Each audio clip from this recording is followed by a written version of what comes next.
एक तरफ जहां आज पूरे देश में विजयदशमी का त्यौहार बड़ी धूमधाम से मनाया जा रहा है, वहीं देहरादून के चक्राता जनजातीय क्षेत्र के उत्वाल्टा और कुरोली गांव के लोग दशहरे पर्व को अनोखे अंदाज में मनाते हैं। यहां के स्थानीय लोगों का कहना है कि सदियों पहले अष्टमी के दिन गांव की दो कन्याएं गांव से थोड़ी दूर स्थित एक कुएं से पानी भरने गई। पानी भरते समय रानी का पाँव फिसल गया और वो गहरे कुएं में जा गिरी।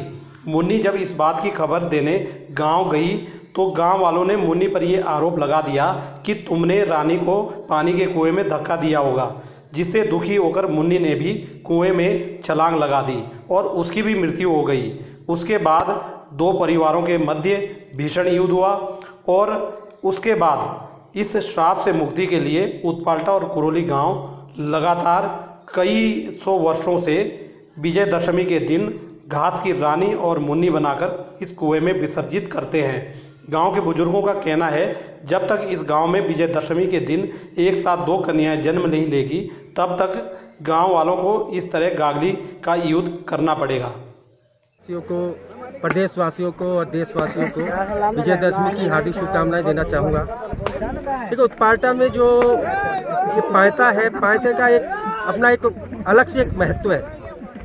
इसका कारण है कि जो अष्टमी के दिन है, ये हमारा मतलब कई पत्रकारों ने, कई इतिहासकारों ने, हमारे बुजुर्गों द्वारा हमें ये ज्ञात होता है कि जो अष्टमी के दिन जो है दो परिवार है जो कि एक विरासत में सदर सियाणा कहलाते हैं, एक पठान एक बेड़ान। उनके यहाँ दो कन्या थी, एक का नाम था रानी, एक का नाम था मुन्नी।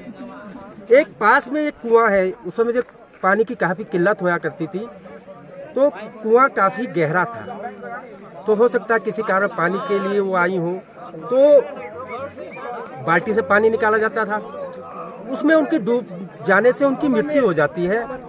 तो क्या होता है, उसके बाद ही इसको पायते का रूप दिया जाता है। क्या किया जाता है, रानी और मुनी एक विशेष प्रकार की घास होती है जिसे कुसा घास कहा जाता है, जो हमारे संस्कृति में, हमारे धर्म में उसको बहुत ही पूजा जाता है, हर जगह उसको पूजनीय माना जाता है। तो हर घर में उसको स्थापित किया जाता है, रानी मुनि मान के उसको अष्टमी और नवमी को पूजा जाता है और दशहरे के दिन उसको विसर्जन के लिए उस कुएं पे लाते हैं।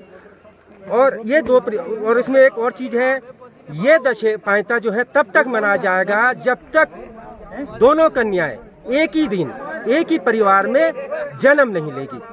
देखिए, जिस तरीके से हमारे बुजुर्गों ने हमें कहा है कि आज जो दशहरा का पावन पर्व है, इसी के दिन जो है हमारे बहुत पहले गांव में एक घटना हो गई थी। दो परिवारों में दो कन्याएं होती थी, एक का नाम था रानी, एक का नाम था मुन्नी। तो मान्यता ये है कि शाम के टाइम खाना खाने के बाद जो है उनको जो है बर्तन धोने के लिए कुएं पे भेजा गया, क्योंकि पहले पानी की स्रोत होती नहीं तो कुएं होते थे उस समय। तो गाँव के नज़दीक में ही एक कुआं है, तो वहाँ पर भेजा गया। तो मतलब बुजुर्गों का कहना है कि उस कुएं में पानी थोड़ा कम होने की वजह से जिस दोनों कन्याएं जो पानी निकालते हुए उनका पैर फिसल गया और कुएं में जाके वो मतलब गिर गई, जिसके कारण उनकी जो है वो मतलब आत्महत्या हो गई। तो जिसका कोप जो है गांव को भोगना पड़ा। फिर उस कोप को ख़त्म करने के लिए जो हमारे दो परिवार हैं, वो दूसरा परिवार जिन्होंने कन्या भेजी थी, उन्हें जो है उनके साथ युद्ध हुआ था उनका, मतलब गागली से। इस तरीके से पहले जो है पूर्व में अच्छी तरीके से सही में युद्ध हुआ था। तो आज हम उसी प्रथा को लेते हुए आ रहे हैं और सांकेतिक रूप में ये युद्ध करते हैं, ताकि जो है मतलब हमारा जो है वो मतलब बुजुर्गों का कहना है कि जो हमारे से गलती हुई थी उस पश्चाताप के रूप में हम लोग इसे मनाते हैं। और जो दशहरे का पावन पर्व है, वो शाम के टाइम हम लोग सामूहिक रूप से आंगन में एकत्रित होकर गाना वगैरह गा के आपस में नाच गाना करके जो है वो दशहरे का पर्व मनाया जाता है। तो ये युद्ध कब तक चलता रहेगा आप लोगों? हाँ, ये तो बुजुर्गों का कहना है कि अगर विजयदशमी के ही दिन दो अलग अलग परिवार में एक साथ कन्याएं जन्म लेती है तो उस दिन से शायद ये जो है हमारा श्राप ये खत्म हो जाएगा। तो उस दिन से शायद हम ये मतलब गागली युद्ध खत्म कर सकते हैं।